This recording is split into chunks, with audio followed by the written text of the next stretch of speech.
Vina Lamtasari, saya Fika Heriati. Kami dari kelompok 8 ingin mempresentasikan makalah kami yang berjudul Muhkam dan Mutasyabih dengan dosen pengampu Bapak Asmuri. Selamat menyaksikan. Definisi muhkam dan mutasyabih. Kata muhkam dan mutasyabih adalah bentuk mudzakkar, digunakan untuk mensifati kata-kata yang mudzakkar seperti ungkapan Al-Quran yang muhkam atau yang mutasyabih. Sedangkan kata muhkamah dan mutasyabihat adalah bentuk mu'anas untuk mensifati kata yang juga mu'anas seperti surat dan ayat muhkamah atau mutasyabihat. Kedua kata tersebut memiliki beragam arti baik secara etimologi atau terminologi. Secara etimologi, kata muhkam berasal dari kata ihkam yang berarti kekukuhan, kesempurnaan, kesaksamaan, dan pencegahan. Semua pengertian ini pada dasarnya kembali kepada satu makna, yakni pencegahan. Dua mutasyabih berasal dari kata tasyabuh, yakni bila salah satu dari dua hal serupa dengan lainnya yang biasanya dapat membawa kepada kesamaran antara kedua hal itu. Syubhah ialah keadaan di mana salah satu dari kedua hal tidak dapat dibedakan karena adanya kemiripan baik secara konkret maupun abstrak.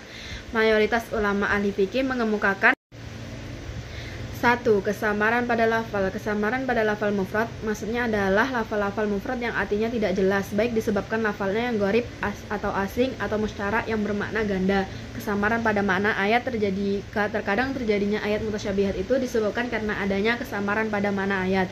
Contohnya seperti makna dari sifat-sifat Allah Subhanahu wa taala, makna ihwal hari kiamat, kenikmatan surga, siksa kubur dan siksa neraka. Kesamaran pada makna dan lafal ayat terkadang adanya ayat mutasyabihat terjadi disebabkan kesamaran dalam lafal dan makna ayat-ayat itu.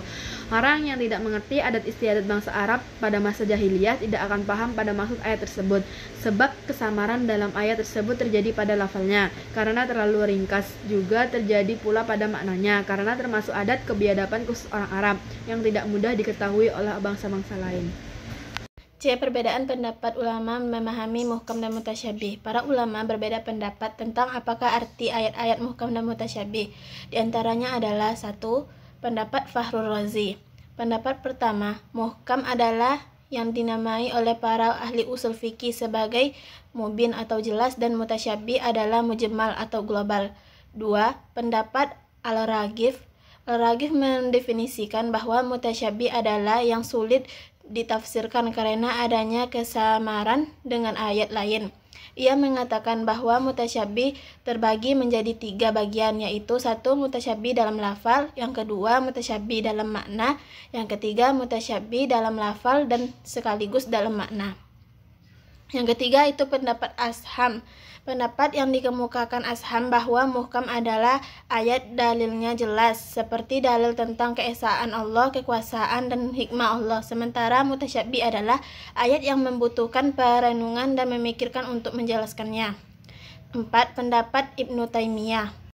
Beliau berpendapat bahwa mutasyabih adalah ayat-ayat tentang sifat khusus, baik itu sifat bagi Allah seperti maha mengetahui ilmu, maha berkuasa. Kemudian pendapat Subhi Al-Sali dalam karyanya Al-Mahid mengatakan muhkam ialah ayat-ayat tentang makna dan lafal yang diletakkan untuk sesuatu yang kuat dan cepat dipahami. Dia membaginya ke dalam 2 mazhab. Yang pertama mazhab salaf, yaitu mazhab salaf orang yang mempercayai dan mengimani sifat-sifat mutasyabih itu dan menyerahkan hakikatnya kepada Allah sendiri. Yang kedua mazhab khalaf, yaitu ulama yang mentakwilkan lafal yang makna lahirnya mustahil kepada makna yang lain dengan zat Allah. Sejalan dengan ini, para ulama menyebutkan bahwa mazhab salaf lebih aman karena tidak dikhawatirkan dengan penafsirannya, sedangkan mazhab khalaf lebih selamat karena mempertahankan depannya dengan argumen akli. D. Macam-macam ayat muhkam dan mutasyabih. Muhkam adalah ayat yang maksudnya dapat diketahui secara langsung tanpa memerlukan keterangan lain, sedangkan mutasyabih memerlukan penjelasan dan merujuk kepada ayat-ayat lain. Menurut Abu Jalal, macam-macam ayat mutasyabih ada 3 macam. Yang pertama yaitu ayat-ayat mutasyabih yang tidak dapat diketahui oleh seluruh manusia kecuali Allah Subhanahu wa taala. Contohnya seperti zat Allah, hakikat sifat-sifatnya. 2. Ayat yang mutasyabihat yang dapat diketahui oleh semua orang dengan jalan pembahasan dan pengkajian yang mendalam, seperti pencirian mujmal menentukan musyarak. Yang ketiga, ayat-ayat mutasyabih yang dapat diketahui oleh para pakar ilmu dan sains, bukan oleh semua orang, apalagi orang awam.